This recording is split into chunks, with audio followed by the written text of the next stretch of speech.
തരികിട സാബു എന്നുള്ള സാധനം അബ്സല്യൂട്ട്ലി മാറ്റിവെക്കുക. അത് മെൻഷൻ ചെയ്യുകയാണ്. തരികിട Sabu, Bigg Boss Sabu, bumper ചിരി സാബു, റിച്ച് സാബു. എങ്ങനെ ഇരിക്കണം? I'm just Sabu. ഒന്നും കൂടി പറയാം. ഇല്ലില്ല, ഇത് ഇങ്ങനെ ഓണമല്ലേ, ഇങ്ങനെ ഓണമല്ല അത്. ഇല്ലല്ല, കട്ടൊന്നുമല്ല, ഇതിന്റെ കട്ടില്ല കേട്ടോ. ഇതിങ്ങനെ തന്നെ ഓണേ. സോഷ്യൽ മീഡിയയിലൊക്കെ പോസ്റ്റ് ചെയ്യുമ്പോൾ അതിന്റെ താഴെ വരുന്ന തെറികളെന്ന് പറയുന്നത് ഇവൻ ആരാണ് ഇത് ചോദിക്കാൻ എന്നുള്ളത്. ആ ബുദ്ധിയില്ലാത്ത മനുഷ്യർക്ക് റോസ്റ്റിംഗ് എന്താണെന്ന് അറിയില്ല. കാര്യം അവരുടെ ലോകം ഭയങ്കര ചെറുത്. എടാ, നിനക്ക് ചെയ്യാൻ ഇഷ്ടമുള്ള സാധനം നിനക്ക് അങ്ങോട്ട് പൈസ തന്ന് ചെയ്യിപ്പിക്കുവോടാ ഈ ചാനൽ. പറഞ്ഞാൽ അതേ കളിയാ.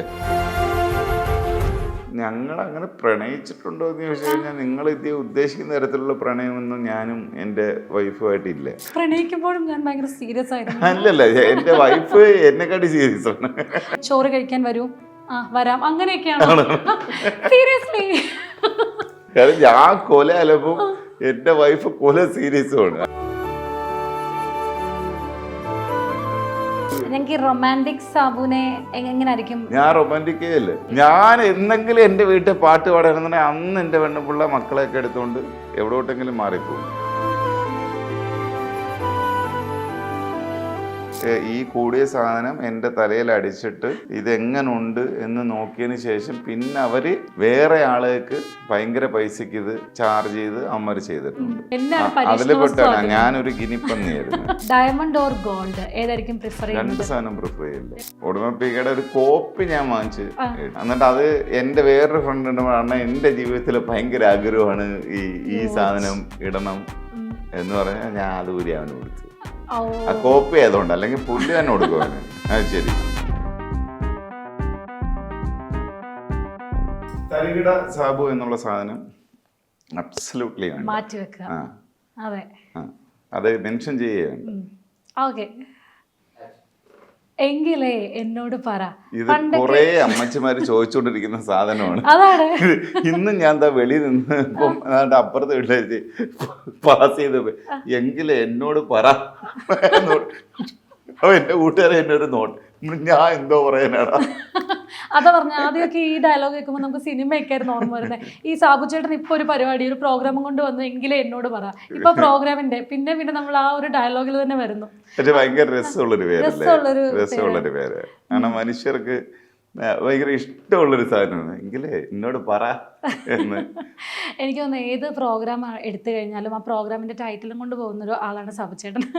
തരികിട സാബു, അല്ലെങ്കിൽ ബിഗ് ബോസ് സാബു, പിന്നെ ബമ്പർ ചിരി സാബു, അങ്ങനെ എല്ലാ പ്രോഗ്രാമിനും ആ ഒരു പേരുണ്ട്. ഇപ്പം വേറൊരു പ്രോഗ്രാമായിട്ട് എങ്കിലേ എന്നോട് പറ എന്ന് പറഞ്ഞ ഒരു പ്രോഗ്രാം ടൈറ്റിലും വന്നിരിക്കുന്നു. അപ്പം ഈ ഒരു പ്രോഗ്രാം എങ്ങനെയാണ്? ഇത് ഭയങ്കര സ്വീറ്റ് ആയിട്ടുള്ളൊരു ഗെയിം ഷോ ആണ്. അല്ലാതെ ഭയങ്കര സീരിയസ് ആയിട്ടുള്ള റിയാലിറ്റി ഷോ, ഒരു കോമ്പറ്റീഷൻ അങ്ങനെയൊന്നുമല്ല. പിന്നെ ഇതിനകത്തൊരു ക്യാച്ച് പോയിന്റ് എന്ന് പറഞ്ഞ് എനിക്ക് തോന്നിയിട്ടുള്ളത്, നമുക്ക് കുറേ ഇൻഫർമേഷൻസ് ആൾക്ക് കൊടുക്കാൻ പറ്റും എന്നുള്ളതാണ്. അതൊരു പാർട്ടിലേ ഉള്ളൂ കേട്ടോ. ബാക്കി 2 സാധനവും ലോക അലം ബ്രൗൺസ് ആണ്.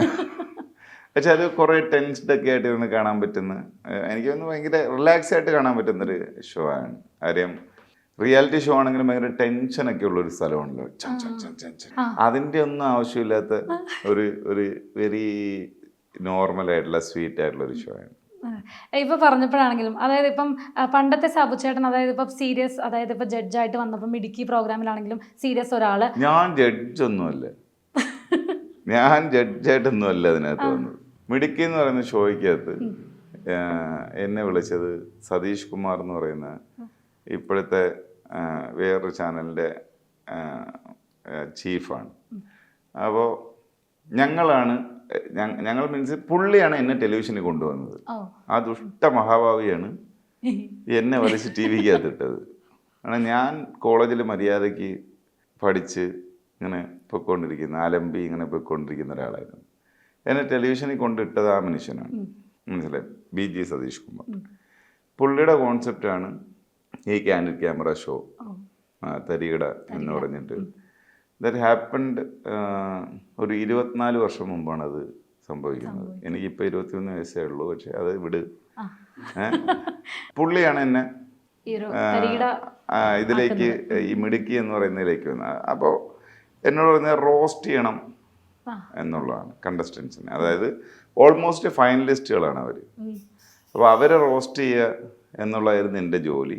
ആ ജോലി വളരെ ഭംഗിയായിട്ട് ഞാൻ നിർവഹിച്ചു എന്നാണ് എൻ്റെ ഒരു വളരെ ഭംഗിയായിട്ട് നിർവഹിച്ചു. പക്ഷെ അതിന് താഴെ ഇത് ഈ സോഷ്യൽ മീഡിയയിലൊക്കെ പോസ്റ്റ് ചെയ്യുമ്പോൾ അതിൻ്റെ താഴെ വരുന്ന തെറികളെന്ന് പറയുന്നത് ഇവൻ ആരാണ് ഇത് ചോദിക്കാൻ എന്നുള്ളത്. കാരണം ആ ബുദ്ധിയില്ലാത്ത മനുഷ്യർക്ക് റോസ്റ്റിംഗ് എന്താണെന്ന് അറിയില്ല. കാര്യം അവരുടെ ലോകം ഭയങ്കര ചെറുതാണ്, മനസ്സിലായ? കാരണം ദേ ആർ വെരി എന്താ പറയുന്നത്, ഭയങ്കര വിവരമില്ലാത്ത സ്കൂളിലൊന്നും പോകാത്തൊക്കെ മനുഷ്യരായിരിക്കും ഇവർ. അല്ലെങ്കിൽ ടെലിവിഷൻ്റെ ട്രെൻഡിങ്ങോ ഇപ്പം ന്യൂ എറയ്ക്കകത്തുള്ള സോഷ്യൽ മീഡിയ റെവല്യൂഷൻസോ ഒന്നും അറിയാത്ത കുറേ ഈ സബ്സ്റ്റാൻഡേർഡ് മനുഷ്യരുണ്ടല്ലോ, നിലവാരമില്ലാത്ത. അവർ നോക്കുമ്പോഴത്തേക്ക് ആ കൊച്ചിനോട് ഇവൻ ആരാണ് ഇത് ചോദിക്കാൻ, ഇങ്ങനെയൊക്കെ. കാരണം ഈ ഷോയുടെ കോൺസെപ്റ്റ് മനസ്സിലാക്കാനുള്ള ബ്രെയിൻ ഇല്ല അവർക്ക്. അപ്പോൾ ഈ ഒരു കോൺസെപ്റ്റ് ആദ്യമായിട്ട് പറഞ്ഞ സമയത്ത് അത് റോസ്റ്റ് ചെയ്യണം, ഇങ്ങനെ ചൊറിയണം, ആദ്യത്തെ ഒരു പ്രോഗ്രാം അങ്ങനെ ആയിരുന്നല്ലോ. അപ്പം സാബു ചേട്ടൻ അപ്പോൾ സ്കൂളിലൊക്കെ അല്ലെങ്കിൽ കോളേജിലൊക്കെ ഇങ്ങനെ ഒരു സ്വഭാവമുള്ള ആളായിരുന്നോ? ആൾക്കാരെയൊക്കെ അങ്ങനെ ചെയ്തിട്ടുണ്ടോ? ഉണ്ടായിരുന്നോ? എൻ്റെ ബ്ലഡിലുള്ള സാധനമാണ് ഇത്. അത് ഈ മിടുക്കിയുടെ ഷോ കണ്ടിട്ട് എൻ്റെ ഫ്രണ്ട്സ് എന്നെ വിളിച്ച് പറഞ്ഞെന്ന് പറഞ്ഞാൽ, എടാ നിനക്ക് ചെയ്യാൻ ഇഷ്ടമുള്ള സാധനം നിനക്ക് അങ്ങോട്ട് പൈസ തന്ന് ചെയ്യിപ്പിക്കുവാടാ ഈ ചാനൽ. ഞാൻ പറഞ്ഞ അതേ കളിയ കൊള്ളാം സാധനം. അതിനുശേഷം എനിക്ക് തോന്നുന്നു പിന്നീടാണെങ്കിൽ ഇപ്പം അങ്ങനെ ഒരു റോസ്റ്റിംഗ് സാധനം അല്ലെങ്കിൽ സീരിയസ് ആണെന്ന് പിന്നെയും ഇരുന്നൊരു സംഭവത്തിൽ നിന്നാണ് ബമ്പർച്ചിരി എന്നൊരു റിയാലിറ്റി ഷോ വരുന്നത്. അവിടെ കുറെ നാളുകൾക്ക് ശേഷം വന്നു. അല്ല, മിടുക്കി കഴിഞ്ഞിട്ട് ഞാൻ ഇടയ്ക്ക് ബിഗ് ബോസിനകത്ത് പോയിരുന്നു. ബിഗ് ബോസിന് മിടുക്കി കഴിഞ്ഞിട്ട് ബിഗ് ബോസ്. ഞാൻ ഈ 24 ഇയേഴ്സിൽ വളരെ കുറച്ച് പ്രോഗ്രാംസ് ചെയ്തിട്ടുള്ളൂ. പക്ഷെ ഞാനത് ആദ്യം പറഞ്ഞത് ആ പ്രോഗ്രാമിന്റെ എല്ലാം ടൈറ്റിൽ ആയിട്ടുണ്ട്. ടൈറ്റിലിൽ അറിയപ്പെടുന്ന ആൾക്കാർ വളരെ കുറവാണ്. അത് ഞാൻ അങ്ങനെ എപ്പോഴും ടെലിവിഷനിൽ നിൽക്കണം, എന്നെ എല്ലാവരും എപ്പോഴും കാണണമെന്ന് ആഗ്രഹിക്കുന്ന ഒരാളല്ല. എനിക്കിഷ്ടമുള്ള നല്ല സാധനങ്ങൾ ചെയ്യുക എന്നാഗ്രഹമുള്ള ആളാണ്. എനിക്ക് തോന്നുന്നു ഇപ്പോൾ പറഞ്ഞപ്പോഴാണല്ലോ എല്ലാ കാര്യങ്ങളിലും, അതായത് ഇപ്പം ഹ്യൂമർ ആണെങ്കിലും സീരിയസ് ആണെങ്കിലും എല്ലാ കാര്യങ്ങളിലും സാബു ചേട്ടൻ്റെതായ രീതിയിലുള്ള ഐഡിയാസ് അല്ലെങ്കിൽ ആ ഒരു കാര്യത്തിൽ ഉറച്ചു നിൽക്കുക തീരുമാനങ്ങളൊക്കെ ഉണ്ട്. അപ്പം ഇപ്പോൾ പണ്ട് ഞാൻ കേട്ടതാണ്, അതായത് ഇപ്പം സാബു ചേട്ടൻ്റെ പ്രണയ വിവാഹമായിരുന്നു, ഇപ്പം സ്റ്റോക്കിങ്ങിൻ്റെ ഒക്കെ കാലമാണ്. ആ സമയത്ത് ഓർക്കൂട്ടിൽ അക്കൗണ്ട് തുടങ്ങിയിട്ടാണ് മെസ്സേജ് അയച്ച് ജൂനിയർ ആയിരുന്ന ഒരാളെ പ്രണയിച്ച് വിവാഹം കഴിച്ചതാണെന്ന്. അതുമല്ലേ? അപ്പൊ എന്താണ് അതിന് പിന്നിലുള്ള സത്യം? പ്രണയ വിവാഹമായിരുന്നോ? ഞങ്ങൾ അങ്ങനെ പ്രണയിച്ചിട്ടുണ്ടോ എന്ന് ചോദിച്ചു കഴിഞ്ഞാൽ, നിങ്ങൾ ഇത് ഉദ്ദേശിക്കുന്ന തരത്തിലുള്ള പ്രണയമൊന്നും ഞാനും എൻ്റെ വൈഫുമായിട്ടില്ല, മനസ്സിലായി, ഉണ്ടായിരുന്നില്ല. ഞങ്ങൾ 2 ഇൻഡിവിജ്വൽസ് ആണ്. ഞങ്ങൾ ഒരുമിച്ച് ഒരേ സമയത്ത് പഠിച്ചിരുന്നതാണ്. എൻ്റെ ജൂനിയർ ഒന്നുമല്ല, സെയിം ബാച്ചാണ്. പക്ഷെ ഞങ്ങൾ 3 ഇയറും അവര് 5 ഇയറും ആയിരുന്നു. എന്നിട്ട് അവര് ഞങ്ങൾ എന്നിട്ട് കോളേജിന് സമയത്തിന് ശേഷം പിരിഞ്ഞു പോയ ശേഷം ഞാൻ സ്വിസ് എയർലൈൻസിൽ വർക്ക് ചെയ്യുന്ന സമയത്ത് പിന്നെ റാൻഡംലി അന്ന് പിന്നെ മറ്റേ ഈ ഫ്രണ്ട്സ് ആഡ് ചെയ്യുക എന്നൊക്കെ പറയുന്ന സോഷ്യൽ മീഡിയ പ്ലാറ്റ്ഫോംസ് വന്ന സമയത്ത് ആഡ് ചെയ്തിട്ട് അങ്ങനെ സംസാരിക്കാനുള്ള പ്ലാറ്റ്ഫോം എന്ന് പറയുന്ന രീതിയിൽ നമ്മൾ സംസാരിക്കുകയും പിന്നീട് എന്തുകൊണ്ട് നമുക്ക് കല്യാണം കഴിച്ചുകൂടാ എന്ന് ആലോചിക്കുകയും. എങ്ങനെയായിരുന്നു സംസാരം തുടങ്ങിയത്? നമ്മൾ സംസാരിക്കുന്ന മോസ്റ്റ്ലി ലീഗൽ ആൻഡ് പൊളിറ്റിക്കൽ സാധനമൊക്കെയാണ്. അല്ലാതെ സീരിയസ് ആയിട്ട് പ്രണയിച്ച ആളായിരുന്നോ? പ്രണയിക്കുമ്പോഴും ഞാൻ ഭയങ്കര സീരിയസ് ആയിരുന്നു. അല്ലല്ല, എന്റെ വൈഫ് എന്നെക്കാട്ടി സീരിയസ് ആണ്. അപ്പൊ നിങ്ങളുടെ വീട്ടിലെ അവസ്ഥ ഞാൻ ആലോചിക്കുന്നത്, ഇപ്പം ചോറ് കഴിക്കാൻ വരൂ, വരാം, അങ്ങനെയൊക്കെയാണ്. സീരിയസ്ലി ഞാൻ കൊല അലപ്പും എൻ്റെ വൈഫ് കൊല സീരിയസുമാണ്. കാരണം അവര് പിന്നെ സുപ്രീം കോടതിയിലെ ആന്ധ്ര ഗവൺമെന്റ് കൗൺസിലിന്റെ പാർട്ടൊക്കെ ആയിരിക്കുകയും ഒക്കെ ചെയ്തിരുന്ന കക്ഷിയാണ്. അവരിപ്പോഴും ലീഗൽ പരിപാടികൾ ചെയ്യുന്ന. നിങ്ങളുടെ ഒരു ദിവസം എങ്ങനെ ആയിരിക്കും? ലൈക്ക് നിങ്ങൾ രണ്ടുപേരും വീട്ടിലുള്ള ഒരു ദിവസം എങ്ങനെ ആയിരിക്കും? എനിക്ക് കറക്റ്റായിട്ട് ബ്രേക്ക്ഫാസ്റ്റ് വേണം, കറക്റ്റ് ടൈമിൽ ബ്രേക്ക്ഫാസ്റ്റ് വേണം, ലഞ്ച് വേണം. അപ്പം ഞാൻ ബ്രേക്ക്ഫാസ്റ്റ് എന്തേ എന്ന് ചോദിക്കുമ്പോൾ ചേച്ചി വരാൻ കുറച്ച് ലേറ്റ് ആവും, എന്താ വേണ്ട എന്തെങ്കിലും ഓർഡർ ചെയ്യും, വരും. സെയിം അവിടെ എന്നെ ഞാൻ കുക്കാണ്. അപ്പോൾ ഞാൻ പറയും ഇന്ന് ഞാൻ കുക്ക് ചെയ്യും, എന്തൊക്കെ വേണം എന്ന് ചോദിക്കും. അപ്പോൾ ആ സാധനമൊക്കെ ഓർഡർ ചെയ്ത് അവിടെ കൊണ്ടുതരും, ഞാൻ കുക്ക് ചെയ്യും, നമ്മളെല്ലാം കൂടി ഇരുന്ന് കഴിക്കും. അതാണ് നിങ്ങളുടെ ഒരു ദിവസം? ഇങ്ങനെയൊക്കെ തന്നെയാണ്. നമുക്ക് രണ്ടുപേർക്കും ഇഷ്ടംപോലെ ജോലിയുണ്ട്. എനിക്ക് റൊമാൻറ്റിക് സാബുനെ എങ്ങനായിരിക്കും? ഞാൻ റൊമാൻറ്റിക്കേ അല്ലേ. ഒട്ടും റൊമാൻറ്റിക് അല്ല. പാട്ടൊക്കെ പാടാറുണ്ടോ അല്ലെങ്കിൽ വീട്ടിലിങ്ങനെ റൊമാൻറ്റിക് അങ്ങനെ ഒന്നും? ഓക്കെ. ഞാൻ എന്തെങ്കിലും എൻ്റെ വീട്ടിൽ പാട്ട് പാടാനെന്നുണ്ടെങ്കിൽ അന്ന് എൻ്റെ പെണ്ണുപിള്ള മക്കളെയൊക്കെ എടുത്തുകൊണ്ട് എവിടോട്ടെങ്കിലും മാറിപ്പോകും സാധ്യതയുണ്ട്. അത് ഏത് പാട്ട് പാടിയപ്പോഴാണോ? അല്ലല്ല, പാടിയാൽ എന്നെങ്കിലും കാര്യം. അല്ലെങ്കിൽ എന്നെ എല്ലാവരെയും വിളിച്ച് പറയും സംതിങ് റോങ് ഹാപ്പൻഡ്, എന്തോ സംഭവിച്ചിട്ടുണ്ട്, നമുക്ക് ഹോസ്പിറ്റലിൽ കൊണ്ടുപോകണം, പുള്ളിക്ക് എന്തോ വിഷയമുണ്ട്, ഔട്ട് പോയിക്കൊണ്ടിരിക്കുകയാണ് എന്ന് പറയും. Okay okay. അപ്പം ഇപ്പൊ ബിഗ് ബോസിന്റെ കപ്പടിച്ചു, അതിനുശേഷം എനിക്ക് തോന്നുന്നു വെട്ടയാൻ എന്ന് പറഞ്ഞ മൂവിക്കകത്ത് വേട്ടയൻ മീൻസ് ഹണ്ടർ, വേട്ടക്കാരൻ. ഓക്കെ. വേട്ടയാൻ മൂവിക്ക് ഒന്നും കൂടി പറയാം. ഇല്ലില്ല, ഇതിങ്ങനെ ഓണമല്ലേ, ഇങ്ങനെ ഓണമല്ലത്. ഇത് കട്ടെന്ന് ഇല്ലല്ല, കട്ടൊന്നുമില്ല, ഇതിന്റെ കട്ടില്ല കേട്ടോ. ഇതിങ്ങനെ തന്നെ എനിക്ക് മാറിപ്പോതൊക്കെ ഇതെല്ലാരും കാണും എന്നൊക്കെ. അതായത് ബിഗ് ബോസിന്റെ കപ്പടിച്ചു, അതിനുശേഷം വേട്ടയാൻ മൂവിക്കകത്ത് രജനീകാന്തിന്റെ ഒപ്പം തന്നെ സൂപ്പർ സ്റ്റാറിനൊപ്പം. ബിഗ് ബോസ് കപ്പടിച്ച ശേഷം ഞാൻ ചെയ്ത സിനിമ എന്ന് പറയുന്നത് ജെല്ലിക്കെട്ട് എന്ന് പറയുന്ന മൂവിയാണ്. ടൊറന്റോ, ടിഫ്, കാൻസ് ആൻഡ് ഇന്ത്യയുടെ ഓസ്കാർ റെപ്രസെന്റേഷൻ ആയിരുന്നു ജെല്ലിക്കെട്ട്. എൻ്റെ ബിഗ് ബോസിന് ശേഷം ലിജോ ജോസ് പെല്ലിശ്ശേരിയുടെ ജെല്ലിക്കെട്ട് കണ്ടിട്ടുണ്ടോ? കണ്ടിട്ടുണ്ടായിരുന്നു. കണ്ടിട്ടുണ്ടോ? അതെ, കണ്ടിട്ടുണ്ട്. എന്താ എൻ്റെ ക്യാരക്ടർ?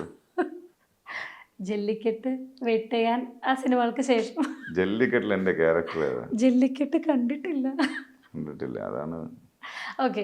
അപ്പം ആ ഒരു സിനിമകൾക്ക് ശേഷം, അതായത് ജെല്ലിക്കെട്ടിന് ശേഷം വേട്ടയാനകത്ത് സൂപ്പർ സ്റ്റാർ രജനീകാന്തിനൊപ്പം. ജെല്ലിക്കെട്ടിന് ശേഷം ഞാൻ വേറെയും ചെയ്തിട്ടുണ്ട്, അയ്യപ്പനും കോശിയും. അതെ. അല്ല, ഞാൻ പറഞ്ഞു വന്നത് വേട്ടയാൻ കുറച്ചുകൂടി ശ്രദ്ധ, അതായത് സൂപ്പർ സ്റ്റാർ രജനിക്കൊപ്പമാണ്. വേട്ടയൻ ഹാപ്പൻ.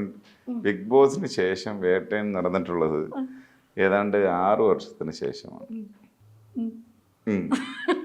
നമ്മൾ വേട്ടയാനിലെത്തി. ഒരു ആങ്കർ പൊളിയുന്ന എങ്ങനെയാണെന്നുള്ളതാണ് പറ. ഒരു ആങ്കറിനെ പൊളിക്കുകയാണ്. അങ്ങനല്ല, പണ്ട് പറഞ്ഞതൊക്കെ ഇതാ പറഞ്ഞ. ഇതിന് ഞാനുള്ള സത്യം പറയുമ്പം ആള് പറയും പുള്ളി ഭയങ്കര റൂഡാണ് എന്ന് പറയും. I am not rude. ഞാൻ വളരെ ക്ലാരിറ്റിയോടെ കാര്യങ്ങൾ നോക്കി കാണുന്ന ഒരാളാണ്. എന്നെ ഇന്റർവ്യൂ ചെയ്യാൻ വന്നപ്പോ കുറച്ച് ചോദ്യം അങ്ങ് സെറ്റ് ചെയ്തോണ്ട് വന്നേക്കാണ്. ജെല്ലിക്കെട്ട് എന്ന മൂവി, അയ്യപ്പനും കോശിയും, ഈ മൂവികൾക്കൊക്കെ ശേഷം ഏറ്റവും എനിക്ക് തോന്നുന്നു അട്രാക്റ്റീവ് ആയിട്ടൊരു കാര്യമായിരുന്നു വേട്ടയാൻ മൂവിക്കകത്ത് രജനിക്കൊപ്പം സൂപ്പർ സ്റ്റാർ രജനീകാന്തിനൊപ്പം വന്നത്. അപ്പം ആ ഒരു സിനിമ ഇപ്പം അങ്ങനെ കുറേ സിനിമകൾ ചെയ്തതിന് ശേഷം, അതായത് ഇപ്പോൾ ബിഗ് ബോസ് കപ്പ്, അപ്പം നമ്മുടെയൊക്കെ മൈൻഡിൽ ഇപ്പം സാബു, തരികിട സാബു അല്ലെങ്കിൽ ബിഗ് ബോസ് സാബു എന്നൊക്കെയുള്ള പേര് മാറ്റിയിട്ട് റിച്ച് സാബു എന്നൊരു ടൈറ്റിൽ കൂടി നമ്മൾ തരികയാണ്. കാരണം ഒരുപാട് പൈസയൊക്കെ കിട്ടിക്കാണും, അല്ലെങ്കിൽ ഫ്ലാറ്റ് അടിക്കണോ, അതിനുശേഷം ഈ 2 ടൈറ്റിലും എൻ്റെ അല്ല. അതായത് തരികിട സാബു എന്നുള്ള ടൈറ്റിലും എൻ്റെ അല്ല. ബിഗ് ബോസ് സാബു എന്ന് പറയുന്ന സാധനം എന്നെ ആരും വിളിക്കാറില്ല. ഈ 2 സാധനം എന്നെ വിളിക്കാറില്ല ആരും. I am just Sabu. അല്ല, ഞാൻ ഈ പറയുന്ന പോലെ മക്കളെ ജനിക്കുന്നതിന് മുമ്പേ ഈ ഇൻഡസ്ട്രിക്കകത്ത് വന്ന ഒരാളാണ്. റിച്ച് സാബു എന്ന് എന്നെ എന്തിനു വിളിക്കണം? ഞാൻ റിച്ച് എന്ന് പറഞ്ഞാൽ ഞാൻ എൻ്റെ സൗഹൃദങ്ങൾ കൊണ്ട് ഭയങ്കര റിച്ചാണ്. അപ്പൊ നമുക്ക് എത്രത്തോളം റിച്ച് ആണെന്ന് പറഞ്ഞാൽ ഒരു ചെറിയ സെഗ്മെന്റും ആയിട്ടാണ് വന്നത്. അതായത് സാബു ചേട്ടന്റെ കുറച്ച് എക്സ്പെൻസീവ് ആയിട്ടുള്ളൊരു ലൈഫ്, അല്ലെങ്കിൽ എക്സ്പെൻസീവ് ആയിട്ട് എങ്ങനെയാണ് കാര്യങ്ങളെ കാണുന്നത് എന്നറിയാൻ വേണ്ടിയിട്ട് ഒരു റൗണ്ടും ആയിട്ടാണ് വന്നത്. ഒരു ചെറിയ സെഗ്മെന്റ് ആണ്. നമുക്ക് ആ സെഗ്മെന്റിലേക്ക് ഒന്ന് പോയാലോ? അതായത് സാബു ചേട്ടന് കിട്ടിയതിൽ വെച്ച് ഏറ്റവും എക്സ്പെൻസീവ് ആയ ഗിഫ്റ്റ്. ഒന്നാമത് ഗിഫ്റ്റിന്റെ വാല്യൂ വെച്ചിട്ടല്ല ഗിഫ്റ്റിനെ ജഡ്ജ് ചെയ്യേണ്ടത്. എൻ്റെ അമ്മ എനിക്ക് എൻ്റെ ബർത്ത്ഡേയുടെ ദിവസം ഉണ്ടാക്കുന്ന പായസത്തിന്റെ ഒരു സ്പൂണാണ് ഏറ്റവും ഭയങ്കര എക്സ്പെൻസീവ് ആയിട്ടുള്ള ഗിഫ്റ്റ്. എൻ്റെ അമ്മ പോയതിന് ശേഷം ആ പായസം ആരും എനിക്ക് ഉണ്ടാക്കി തന്നിട്ടില്ല. മനസ്സിലായി? അപ്പൊ അതാണ് ഏറ്റവും വാല്യൂബിൾ ആയിട്ടുള്ള സാധനം. അടുത്തത് ഏറ്റവും എക്സ്പെൻസീവ് ആയ ഷൂസ് ഏതാണ്? LV, അർമാനി, അങ്ങനെയുള്ള കുറെ ഷൂസ് കുറെ ഉണ്ട്. ഇപ്പം സാബു ചേട്ടന്റെ പണ്ടത്തെ ഷോസിലൊക്കെ നമ്മൾ കാണുമ്പോൾ ഹെയർ കളറൊക്കെ ചെയ്ത് ആ ഒരു ലുക്കിലുള്ളതാണ് പണ്ട്. ഇപ്പം ആങ്കറിങ് തുടങ്ങിയ സമയത്തൊക്കെ കാര്യം പറഞ്ഞല്ലോ. അപ്പം ഏറ്റവും എക്സ്പെൻസീവ് ആയിട്ട് മുടിയിൽ പരീക്ഷിച്ച ഏതെങ്കിലും പ്രോഡക്റ്റ്? 5 പൈസ കൊടുത്ത് ഞാൻ ഒരു സാധനം ചെയ്തിട്ടില്ല. എൻ്റെ തലയിൽ ഇവന്മാരെല്ലാം പരീക്ഷിച്ചിട്ടേ ഉള്ളൂ. ഞാനായിട്ടൊന്നും പരീക്ഷിച്ചിട്ടില്ല. അവന്മാര് ഈ കൂടിയ സാധനം എൻ്റെ തലയിൽ അടിച്ചിട്ട് ഇതെങ്ങനുണ്ട് എന്ന് നോക്കിയതിന് ശേഷം പിന്നെ അവർ വേറെ ആളുകൾക്ക് ഭയങ്കര പൈസക്ക് ഇത് ചാർജ് ചെയ്ത് അമ്മർ ചെയ്തിട്ടുണ്ട്. അതിൽ പെട്ടാണ് ഞാനൊരു ഗിനിപ്പന്നിയായിരുന്നു. അതിൽ ഏറ്റവും ആദ്യത്തെ ആളെന്ന് പറയുന്നത് കുമാരപുരത്ത് ഫെയർ ബ്യൂട്ടി പാർലറിന്റെ ബിജിയാണ്. അവൻ എൻ്റെ തലയിലാണ് ഈ പണി പഠിച്ചത്. മനസ്സിലായോ? അതിനൊന്നും വേണ്ട. എൻ്റെ തലയിൽ ചെയ്തിട്ടുള്ള ഒരു പരിപാടിക്കും ഞാൻ ഒന്നാമത് ഇത്തരത്തിലുള്ള ബ്യൂട്ടി സാധനം ചെയ്യുന്ന ആളെ അല്ല. ഞാൻ മേക്കപ്പിനോടും ഭയങ്കര ഇതായിട്ടുള്ള ഒരാളാണ്. എന്നെ പരീക്ഷണ വസ്തുവാക്കി അവന്മാരെല്ലാം പൈസ പരീക്ഷിച്ചിട്ടേ ഉള്ളൂ. അടുത്തത് പോയിട്ടുള്ളതിൽ ഏറ്റവും എക്സ്പെൻസീവ് ആയിട്ടുള്ളൊരു യാത്ര? എൻ്റെ എല്ലാ യാത്രകളും ഭയങ്കര കോസ്റ്റ്ലിയാണ്. ഏതായിരിക്കും ഒന്ന് എടുത്തു പറയാനാണെങ്കിൽ?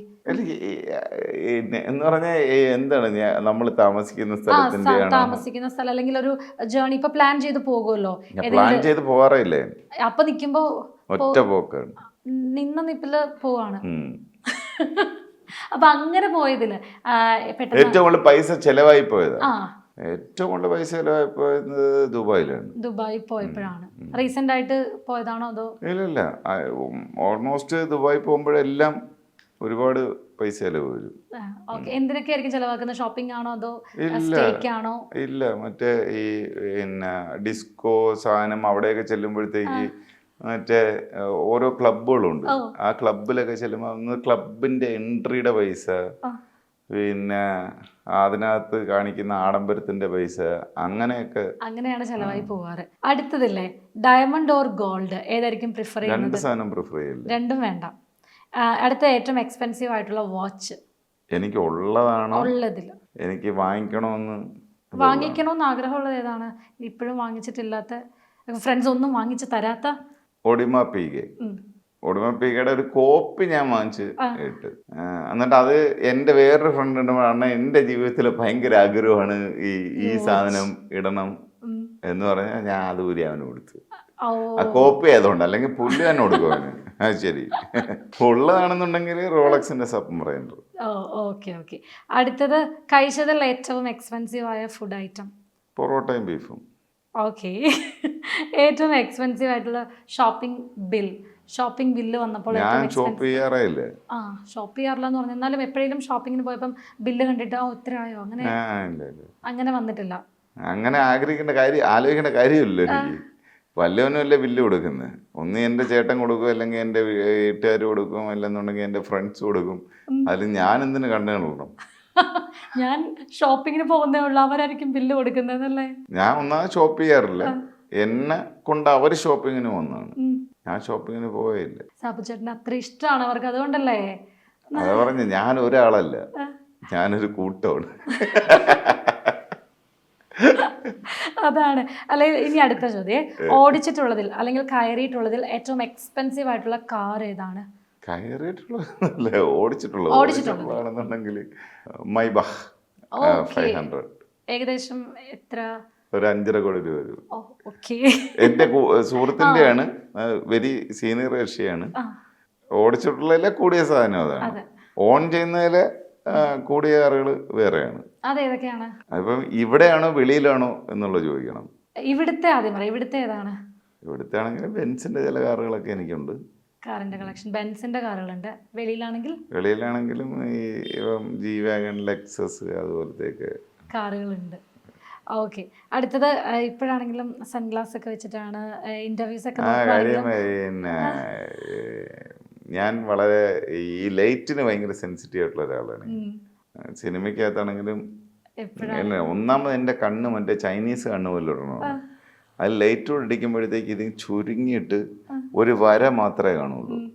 മനസ്സിലായി? ലൈറ്റ് അടിച്ചു കഴിഞ്ഞാൽ ജപ്പാൻ കണ്ണാണ് എൻ്റെ. അതുകൊണ്ട് ഇത് വെച്ച് കഴിഞ്ഞാൽ കണ്ണ് കുറച്ചെങ്കിലും തുറന്ന് എനിക്കിരിക്കും. ഓക്കെ. അപ്പോൾ ഗ്ലാസ്സുകൾ എന്താണ് ഉപയോഗിക്കുന്നുണ്ടോ? കൂടുതൽ ഉപയോഗിക്കുന്നുണ്ട്. അപ്പം അതിൽ ഏറ്റവും എക്സ്പെൻസീവ് ആയിട്ടുള്ളൊരു സൺഗ്ലാസ് ഏതാണ്?